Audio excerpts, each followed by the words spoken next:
This last step is really important because your fish hook has raw pitch all over the string, and what you want to do is you want to heat it up. You don't want it to catch on fire. You just want to heat it up so that it melts into the cordage. You just want to kind of burn it in a little bit. And if it's still chunky, you can kind of flatten it out a little bit with your fingers. And when you're done, you've got a perfectly good fish hook that you can use to catch any fish with. Now how about that? And that's the genuine and traditional method for making fish hooks. Next I'm going to show you how to use pine sap to make lamps out of, so you can see at night. And the traditional lamp was a lamp that looked like a bird nest. Basically just a little bird nest with two stones in it, and the Native Americans would use a piece of the underside of a red belt bracket fungus or some other tree fungus like that has a porous center to it. In the northern woods, well, of course the red belt bracket fungus grows there, and also what they call tinder cramps, which is another kind of fungus that grows on the birch trees, and the inside of it is got the consistency of leather almost, and those are really good kinds of wicks to use. And you can also use a wasp nest or deer moss or a piece of cloth even. You know, if all you got is just your shirt, you can take a piece of your shirt and use it for a wick, so long as it's cotton. There's a lot of different things you can use, but the traditional thing was to use the underside of a red belt bracket fungus, and that's what I'm going to show you. The red belt bracket fungus, it looks like this. They grow in oak trees, and of course I've scooped the underside of this one out to use for wicks. And I can also use this for a cooking stove if I fill it with oil and put some of the underside back in there as a wick. I can use this as a cook stove. But when using pine sap, you got a little stone there and another stone on the other side.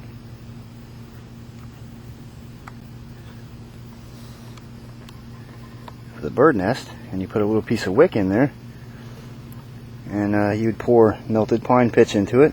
And but if you're using raw pine pitch that hasn't been melted, what you can do is you can take another kind of shell,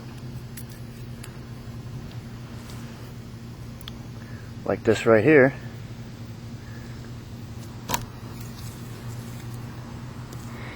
fill it with pine pitch, just jam it in there just like that.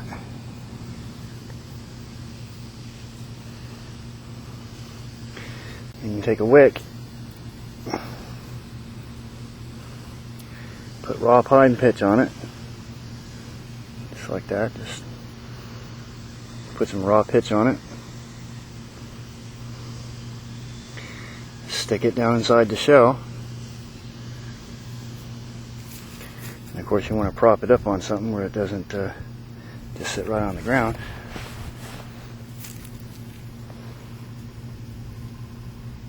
Like that.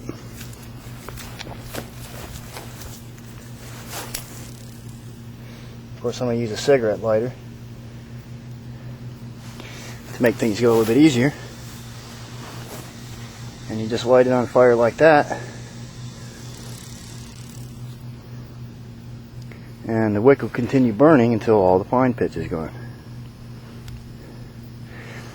And the good thing about burning a lamp like this is when the pine sap does burn down, you can add to it, because the shell gets hot, and you can just keep adding pine pitch to it. As the pine pitch burns up, you can just add more pine pitch. and that gives you a really good means of having lamp light at night when you don't have oil, you don't have candles, you don't have wax or anything like that. You can just use pine pitch. And of course you can use a piece of string, you can use a piece of cloth, deer moss, and like I said, a wasp nest. Palmetto fibers, and the cloth-like palmetto fibers work very well with this method as well. And so long as you keep adding pine pitch to the lamp, it'll continue burning, as the shell makes a reservoir for the wick to suck the oil up out of it, or the pine sap up out of it. And so long as you keep adding to it, it'll keep burning.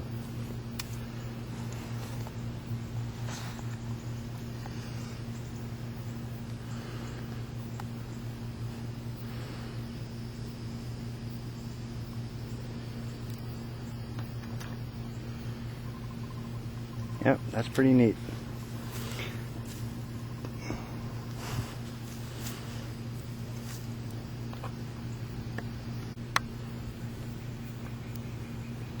And pine sap's starting to burn low a little bit, so I'm just going to take a little bit in my fingers right here. Oh, actually, I like using a stick.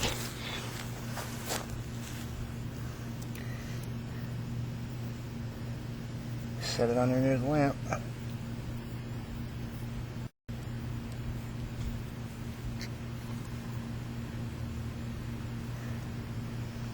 And just let it melt off.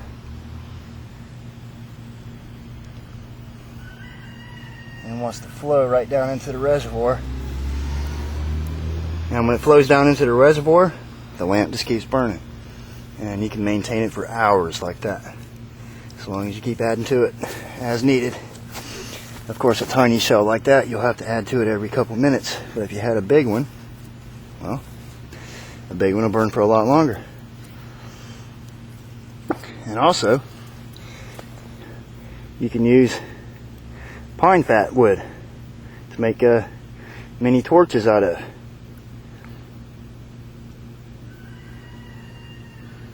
Just light one of those on fire. Once it gets going really good, it'll burn for several minutes and it'll make a good torch. See, it just wants to burn on its own. And once they get going good, they'll take a good breeze without blowing out.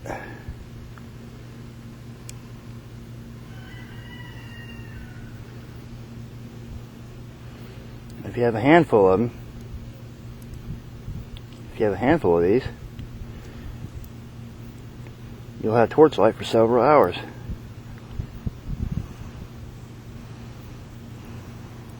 And you can just prop it up on a stick like that. They'll burn for a long time. So that's a pine sap lamp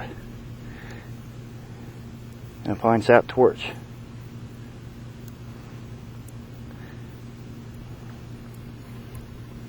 And they work pretty good. And when you're burning the egg in the nest lamp, what you do is you put your pine resin on the stones. The stones heat up, and you put your raw pine resin on the stones, and it melts down and runs into the reservoir, and the wick picks it up and burns it. So that's how those work.